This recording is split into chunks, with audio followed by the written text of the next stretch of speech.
ప్రియమైన సహోదరి సహోదరుడా, ప్రభువైన యేసుక్రీస్తు వారి నామం పేరిట మీ అందరికీ శుభవందనాలు. ఉదయకాలం పరిశుద్ధ గ్రంథంలో నుంచి ద్వితీయ లేవియా కాండము 26వ అధ్యాయము 4వ వచనాన్ని ధ్యానాంశంగా తీసుకుందాం. మీ వర్షాకాలంలో మీకు వర్షం ఇచ్చేదను, మీ భూమి పంటలనిచ్చును, మీ పొలము చెట్లు ఫలించును. చూడుము, వాగ్దానంతో కూడిన ఒక మాటను దేవుడు మనకి సెలవిస్తున్నాడు. వర్షాకాలంలో వర్షం పడటం, భూమి పంట ఫలమునిచ్చుట, చెట్లు ఫలములు నొందుట, భూమి పంటనిచ్చుట. చూడండి, ఎంత శ్రేష్టమైన వాగ్దానం. ఈ మాట ఆశీర్వాదకరమైన దీవెనకరమైన మాట.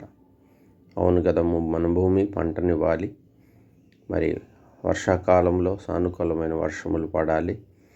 అంతేకాదు మన పొలములో చెట్లు ఫలింపాలి.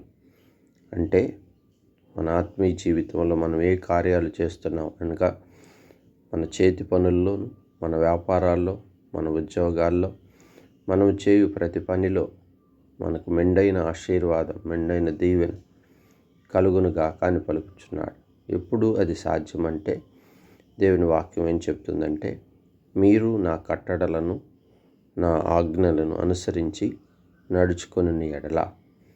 అవును కదా, దేవుని ఆజ్ఞలు కట్టడలను మనము చక్కగా మరి వాటిని మరుగు చేసుకొనక, వాటిని తేటగా మనం గ్రహించి, వాటిని ప్రేమించి, వాటిని మనం అనుసరించిన ఎడల దేవుడు మన భూఫలములను ఫలింపులోకి తీసుకొస్తాడు, మన చేతి పంటను దీవిస్తాడు, మనము చేయు ప్రతి పనిని ఆశీర్వాదకరంగా మలుస్తాడు.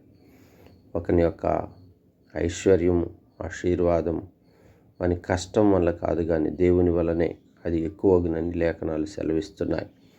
కనుక ప్రియుడా, ఈ ఉదయకాలం నా ఆధ్యాత్మిక జీవితంలో దేవుని గొప్ప ఆశీర్వాదమును మనం పొందటానికి అనగా మనము తిని తృప్తి చెంది సర్వకాలము మన సంతానం నిర్భయముగా దేశంలో నివసిస్తూ క్షేమముగా మనం నివసించటానికి, మనం ఆత్మీయంగా ఎంత చక్కగా ఉంటామో భౌతిక విషయాల్లో దేవుడు అంత చక్కగా మేలైన కార్యాలు చేసే దేవుడిగా ఉన్నాడు. అందుకనే మన ఆధ్యాత్మిక జీవితంలో దేవుని కట్టడలను మరవకూడదు, దేవుని ఆజ్ఞలను మరవకూడదు.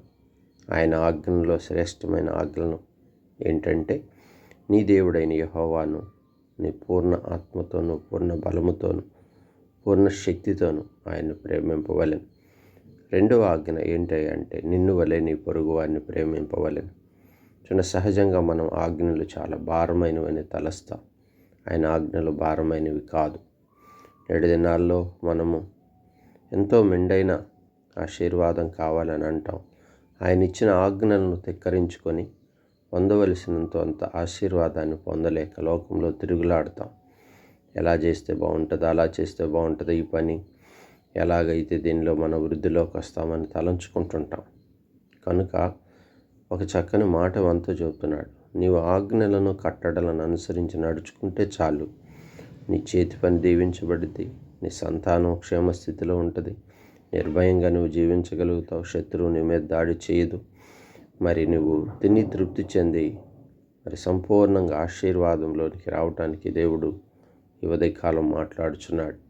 దేవుని ఆజ్ఞలను కట్టడలను మరొక దాన్ని మరుగు చేసుకొనక, అది గ్రహింపు కలిగి ఆజ్ఞలను అనుసరిస్తూ నియమానుసారమైన జీవితం మనం కలిగి ఉన్నప్పుడు దేవుడు తప్పక మన జీవితాల్లో కూడా ఈ అనుభవాన్ని కలిగి ఆశీర్వదించే అవకాశం ఉందని లేఖనాలు బోధిస్తున్నాయి. ప్రార్థన చేసుకుందాం. పరిశుద్ధుడా, ప్రేమ కలిగిన తండ్రి, ఇదిగో మీ ఉదయకాలం మీరు మాతో ఎంత స్పష్టంగా మాట్లాడుతున్నారు.